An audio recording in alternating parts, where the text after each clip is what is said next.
Hamdi ta kon Allahu xhelalu ve xhella shanu. Falënderimi ta kon Madhit Zot.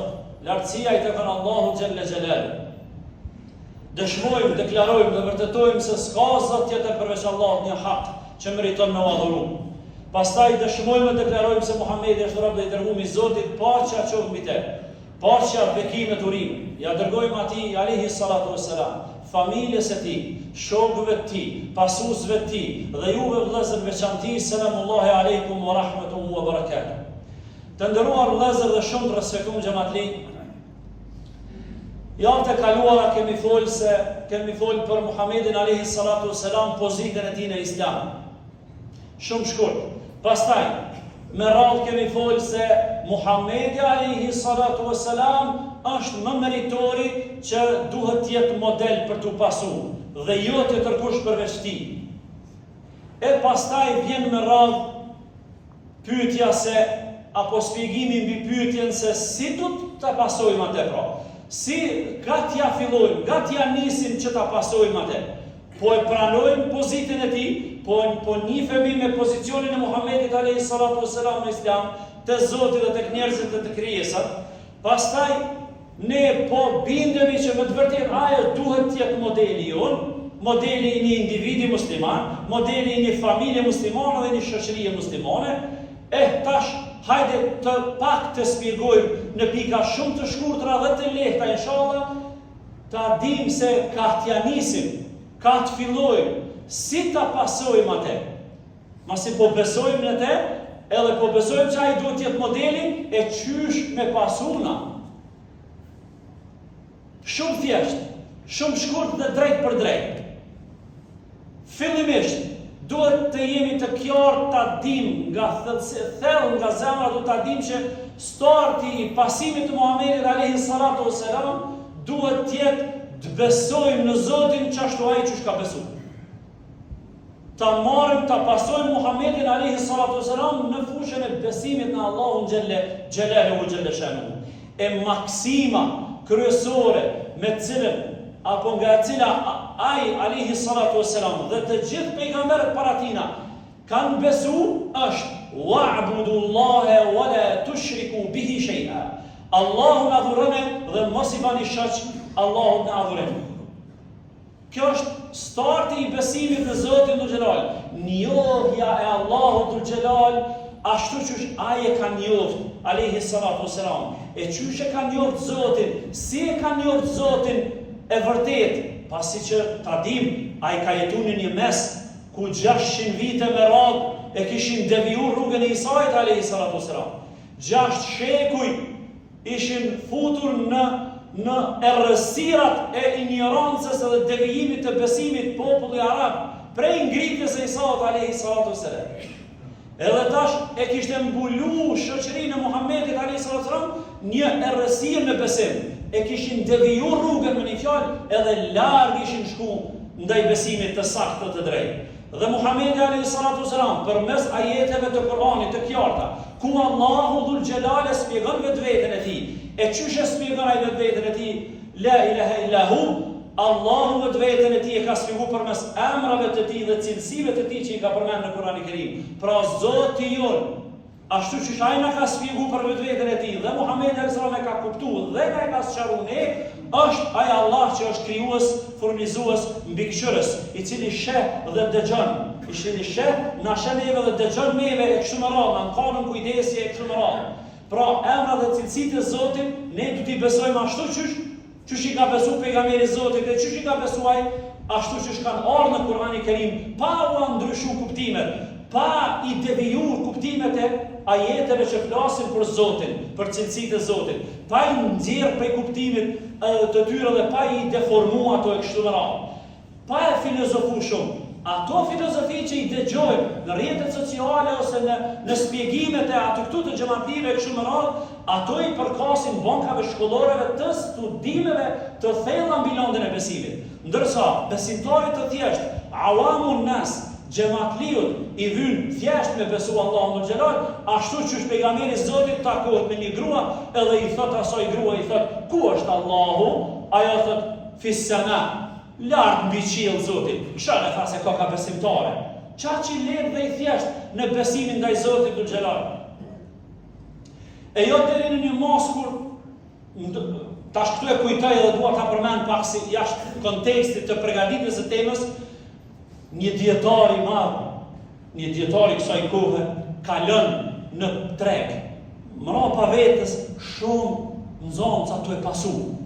Tu kalu në për treg, një lokë i shkon shitke gjona që kishte marrur prej durve të veta, me kropsa e me këto që ka marrur shitke ato.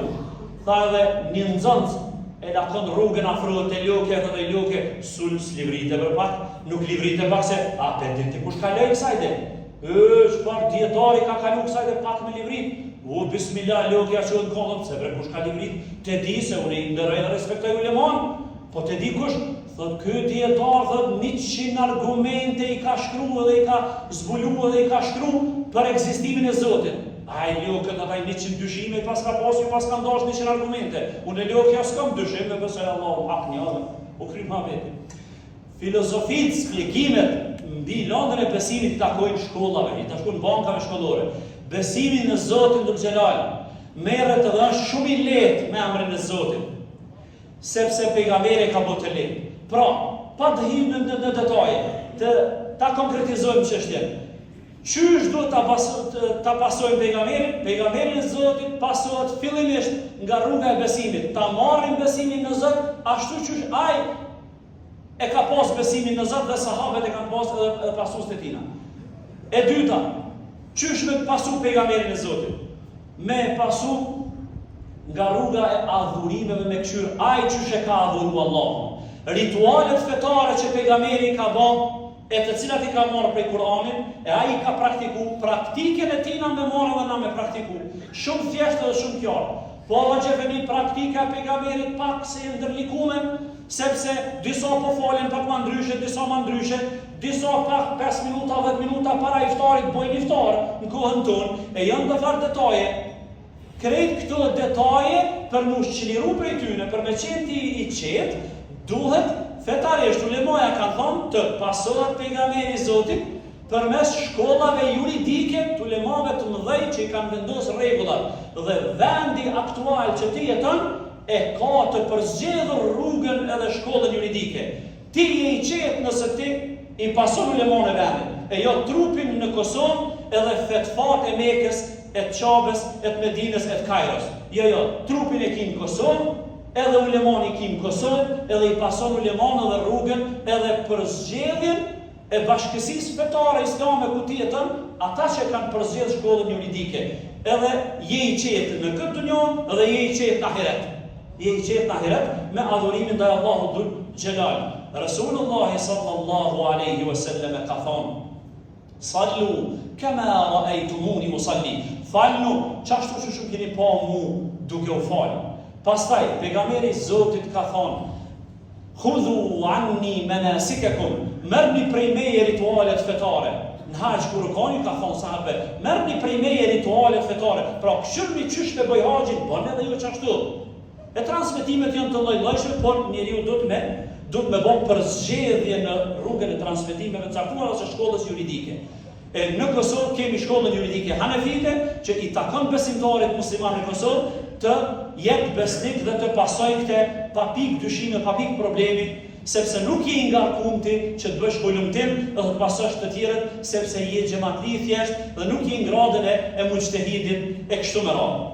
Pastaj, i nderuar vëlla musliman, mënyra se si du ta pasojmë pejgamberin, nga t'ja nisim, ishte besimi në Zotin një, me besu qysh ai ka besu, me adhuru Allahun Dhul Xhelal qysh ai ka adhuru. E pastaj me radhë vjen ta kemi dhe ta pasojmë pejgamberin në moralin edhe sjelljen e tij që e kishte. Resulullah alayhi salatu wassalam u pyet një ditë, u pyet edhe tha: "Ja Rasulullah, cili është njeri më i mirë në këtë dunjë?" Shkurt, s'ka ditë me pyet ma fellaj, edhe ka pyet: "Më i miri njeri cili është në këtë dunjë?"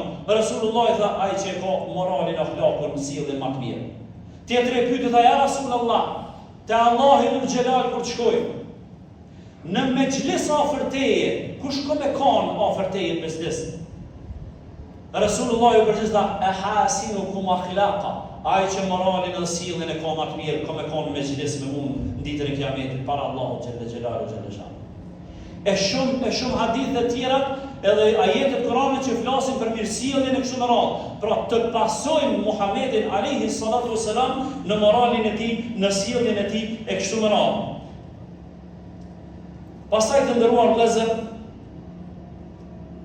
pika tjetër, forma tjetër se me çfarë dhe si do ta pasojmë Muhamedit alayhi salatu wasalam është edhe marrëdhëniet shoqërore. Marrëdhëniet me të tjerë. E kjo mund të jetë edhe e ndërlidhur me pikën e tretë, sjellja dhe morali i tij, edhe karakteri i tij, edhe njerëzilloku i tij, vlerat njerëzore të cilat ishin ngërshëtuar në te. Ti shfaqim ato ashtu siç pejgamberi i Zotit i ka shfaqur. Ashtu siç pejgamberi i Zotit i ka shfaqur. Ai Rasulullah sallallahu alaihi wasallam ka thonë në një hadith, nuk ka besuar askush për ju derisa t'ia doj vllaut vet atë që don për vete. Ka thonë tjetër hadith, ose fol mirë, ose hesht. Prej bukurisë së Islamit të ndonjërit për juve, do të thotë se të folni mirë, ose heshti më mirë. A nuk po na vyn kjo në sjelljen e njëri tjetër për shumë rrot, po na vyn shumë. Pastaj ai ishte më bujari i bujarëve. Ai ishte më i mëshirshëm, ai ishte më falsi. Ai than hadithin e tij, khayrukum li ahlihi wa ana khayrukum li ahli. Më i miri për ju është ai i cili është më i miri me familjen e vet, unë jam më i miri me familjen time.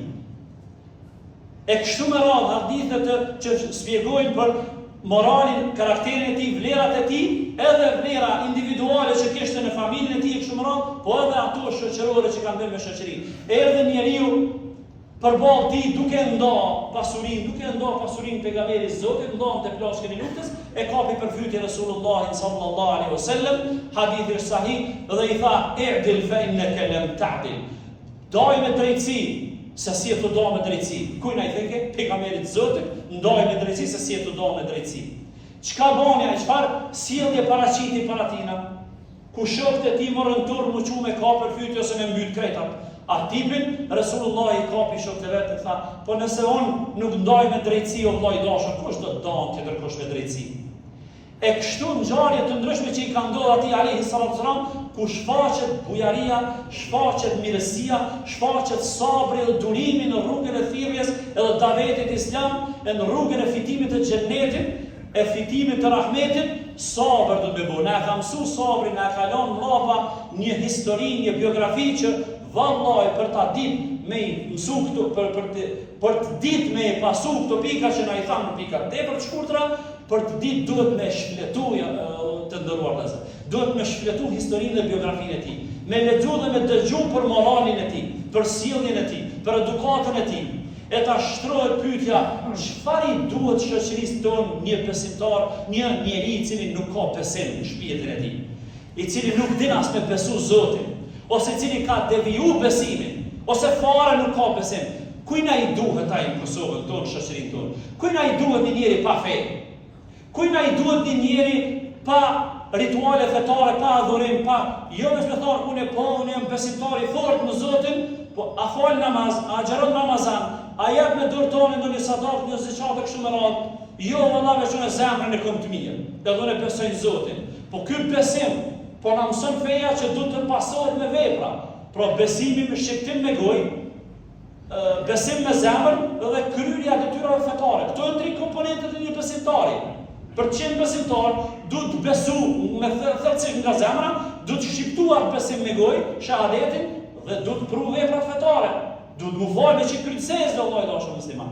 E kështu me radhë, ritualet të cilat janë të njohura. Çka i vjen shqiptarëve tonë, familjes tonë, çka i vjen një familje, një njeri që nuk e din Allahun hak, e nuk e ka të qartë Zotin, nuk e ka gjetë Zotin, çfarë gjeti ai njeriu që nuk ka gjetë Zotin? Po le ta dinë se ka gjetë shumë dhe është i mjaftueshëm ai i cili ka gjetë Allahun dhul xhelal, edhe me zemër dhe me bindje të fortë është i bindur në Zotin dhe e ka qenë kryesëse dhe e beson Allahun dhe bën vepra të mira të hajrit dhe ka mirësjellje të mirë të jashtëzakonshme. Të nderuar vëllezër, deri në xhumën e ardhshme, selamu alejkum wa rahmatullahi wa barakatuh.